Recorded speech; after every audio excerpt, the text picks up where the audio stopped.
Hello, Andy here at Funny Little Boxes HQ, and this is me having a beer and a chat with you lovely lot. So basically, my wife is on a night shift, the kids are in bed, the house is tidied, the teenagers are being teenagers in their pits of doom, whatever, and so I'm kind of on my Todd and thought I'd sit and have a beer with you. I've seen sort of some others on the Instagram community, people like Marcus Deluxe and that have done this kind of coffee and a chat thing, which is really good and really nice. Trouble is for me, in terms of in the daytime, I don't really get a chance to take time out and have coffee and a chat, and I can't be drinking coffee at this time, so beer it has to be. Shame. It's not Wanker's beer, I'm afraid. It's not good beer. It's a half decent job. It's cheap as chips and it tastes nice enough. It's Aldi's Crack at a Craft Lager. You can get 4 for £2.49. For the money, it's fucking excellent. But if you're going to compare it to your 8% fucking double IPA or something, it's obviously going to be piss weak and horrible in comparison. But it does the job. Gone are the days when I can afford to expend £6.50 on a can of 8% beer, but we'll go with it. Anyway, so here's the beer. Cheers to you. Alright, so I figured I'd just talk about a few things, play a bit of guitar, whatever. So, firstly, it's Tuesday, Tele Tuesday, so got the Telecaster out. Let's talk Telecasters. So, I make it sound like I know loads about guitars and Telecasters. I don't really. I know my Telecaster. I've had this since, I think, 2003. It's pretty much the only guitar I've had. I do have an acoustic guitar. I have my old bass guitar. I've got my piece of shit Squire Strat, which I love, but it is a piece of shit. I bought it for 40 quid. It doesn't really work, but I like it. It's good for chucking around, but not good for a lot else. So, Telecaster is my main guitar. Like I said, I've had it for donkey's years now. It's a bit worn. It's a bit beaten up. It needs some attention. The frets, I don't know, you probably won't be able to see this at all on here. The frets are in dreadful, dreadful, dreadful shape. They really do. It really does need a refret, but I just keep going at it. I kind of fear being without it because I'm a twat and because it's my only decent guitar. I've also bought a Seymour Duncan little 59 pickup to go in the bridge because I don't really like single coils in bridge positions. It drives me mad, but I really love having a single coil in the neck, and it drives me mad how few guitars you can get with a bridge humbucker and a single coil neck. I'd love if I could get a Telecaster with a full-size bridge humbucker and a single coil neck. I'd be happy as Larry. But I know there was the Tele Custom in the 90s, or the Tele Plus, I think it was called. The one Johnny Greenwood from Radiohead uses. But, I certainly haven't seen one. Even looking on second-hand market, they seem really, really hard to find. And just in general, not just Fender or Squire, just in general, that configuration of bridge humbucker, neck, single coil, just a nightmare to find. Please, guitar makers, can we have that? That, for me, that's the best pickup option. I don't really feel the need for a neck humbucker, but a bridge single coil, it just doesn't. You can get a lot out of this Telecaster. I've played in some really angry, loud, shouty bands. I've pulled an awful lot out of this thing, but I just want a humbucker in the bridge. And I've bought a humbucker for the bridge, but I haven't had it fitted yet. I'm too scared to try and fit it myself because I'm a fucking liability with a soldering iron. I'll burn myself to buggery. Or I'll completely fuck the guitar up. But I've had this thing for years. I love the sound of this guitar so much, and it sounds really stupid. Because to someone else it probably sound unremarkable like a Mexican Telecaster. But to me, it sounds fucking phenomenal. I love it. I'm just scared of doing anything to it to fuck it up.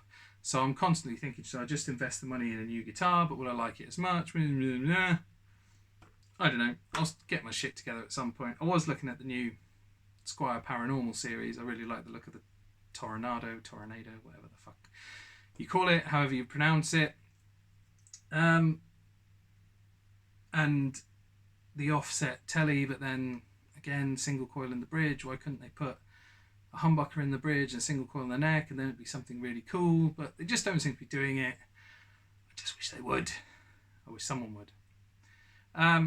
So that's my telly, really. It's got a lot of other problems.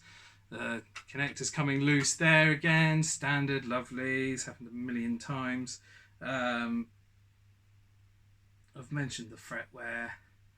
The strap pins. I'm plagued by fucking strap pins falling out of this thing, so I need to have them re-drilled for the second time and refitted. So it needs a lot of work, and I will get the lovely Ollie Neal, who's a great guitar tech luthier in Norwich, not far from me. I will get him to sort it all out for me at some point, but you know, I don't know when, because it's, you know, my main guitar, my only guitar really.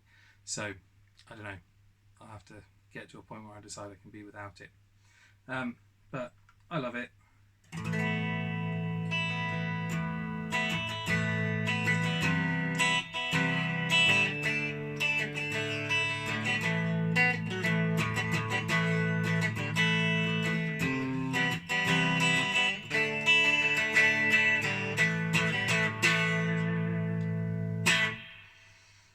I think it's lovely. That's just going into my shitty old Park amp. A bit of reverb on the amp. So that's the Telecaster. Let's don't forget to wet the old whistle. Let's talk some pedals. Okay, firstly, the Satori Sonics. I won't be as hooked up really awkwardly because I haven't taken the time to organise myself for this at all. So I won't pick up and show you, but the fancy pedal with the one-off tree paint job that I showed, yeah, that's sold today. So there's a chap in America who's having that, so that's gone. I didn't think that would hang about, to be honest, but that'll be shipping out tomorrow. A bit sad really, because it's a bit of an exciting thing, and certainly don't think we'll be seeing one of them come through the door again, but you never know. But I will turn it on, and we'll just have a little twiddle with it just so you can hear it.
So it's a lovely pedal, tape style delay, but it's just got a lovely sound to it. I doubt it's coming across very well because I'm still recording straight to my shitty smartphone mic. I have bought some swankier audio and video technology, however I just haven't got around to working out how to bloody use this stuff. I'm a bit shit with technology, so I'll get there with it though.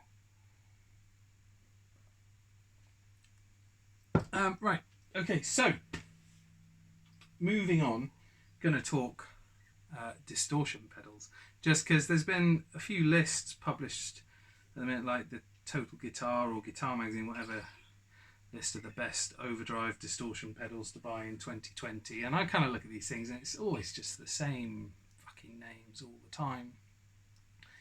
You know, £200 fucking really expensive pedals, and the full tone OCD is still in there despite Mike Fuller proving himself a complete prick. So unfortunately people are still giving him a platform and still touting his stuff.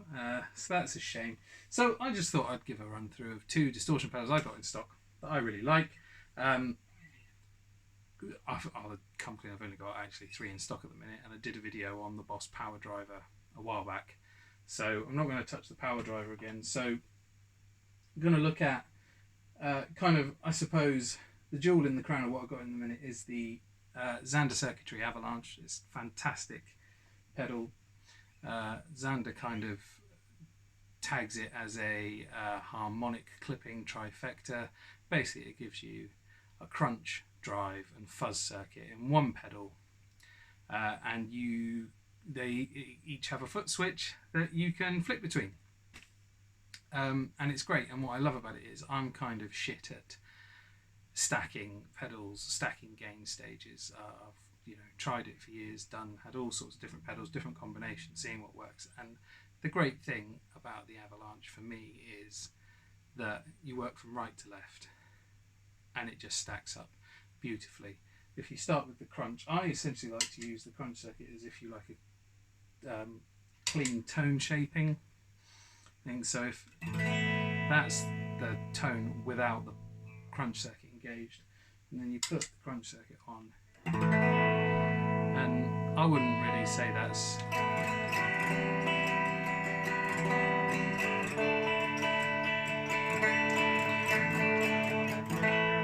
giving you any gain as such. It's just making everything sound way better. It's just lovely.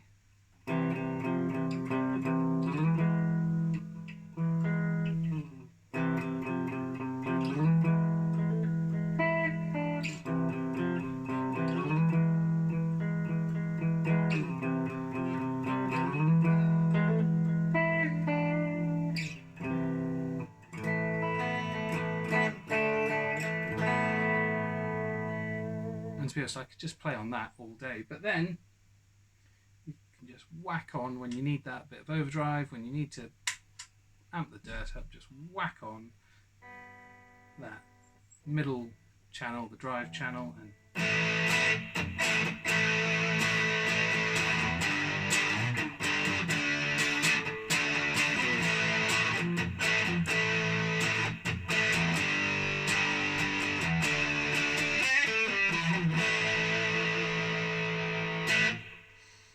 that's great.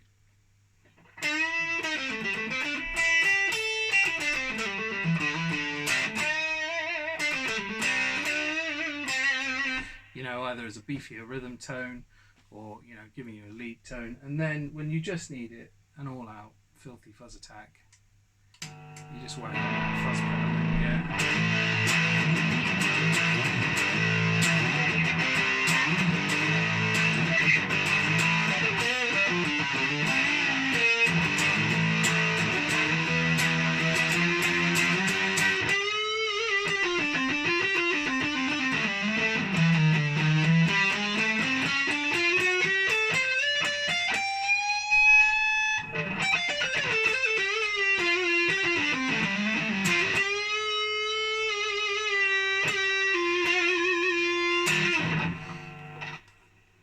and that was great. Excuse my shite playing. I haven't rehearsed anything to play for this at all, so I'm literally just playing what comes out of the fingers, which isn't necessarily very good, so apologies for that. But that pedal is fantastic. That is just a brilliant one-stop shop dirt gain pedal. Brilliant. Sorry, you'll have to excuse me. Fucking moustache hair is getting in my fucking mouth. I need to trim it.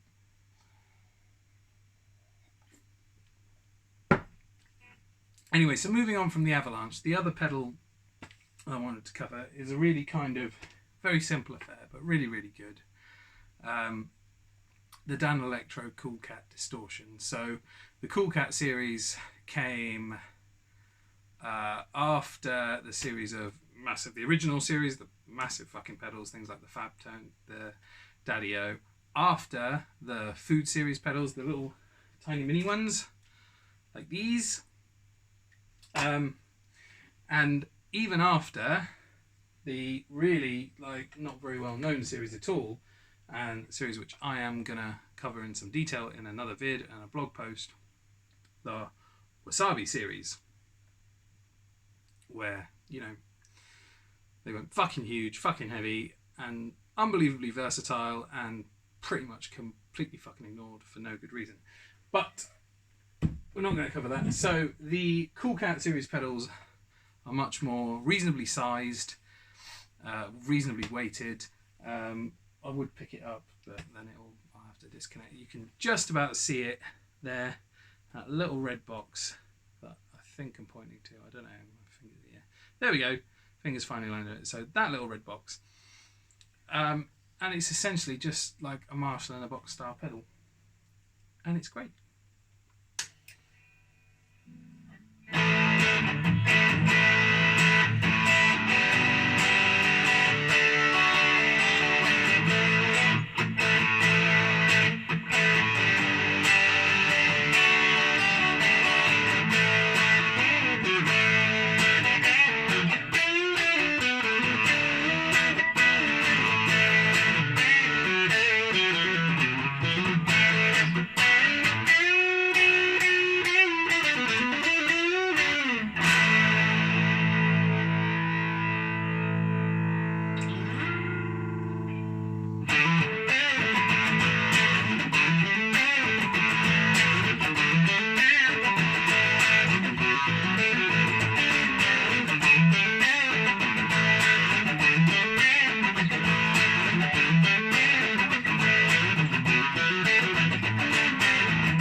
And that's that. It's fucking awesome. It's a great distortion pedal. Really simple, but really effective. And, Marshall in a box pedals, there's loads and loads of out of them there, and the vast majority of them cost you well in excess of £100. And even second hand you can get them a bit closer. I mean, I've got one in stock, the Exotic SL. I think I've got it on for £88. And that's fantastic, and really good value for what it is. But I mean, this thing, I think I'm selling this for like 30 fucking quid. I mean, it's great. It's a great budget option. Punches well above its weight, like all Dan Electro. Well, not all. Some of them are shit. But then, I think that can be said for pretty much any pedal maker out there. There's always the duds. But yeah. Fantastic option if you're looking for a distortion pedal, and it would be nice if when these guitar magazine lists of things come up, they would take a little look beyond the kind of the obvious big name, big backing options, and look at something, I'm not necessarily saying secondhand Dan Electro pedals, but they're listing things in there, that have been in production since the 80s, so why not take a look at other things like that? Anyway, I think I've probably gibbered on at you all for quite long enough. I've enjoyed the chat. I hope you have. I've enjoyed a bit of playing. I hope you have. I hope it's not made your ears bleed. I've enjoyed my cheapo beer. If you're having a beer, I hope you've enjoyed it. I'll say goodnight. Have a good one. I'm going to go and play some Resident Evil. You go do whatever you're going to do. And maybe I'll see you Friday night when the wife's back on her night shift again. Cheers.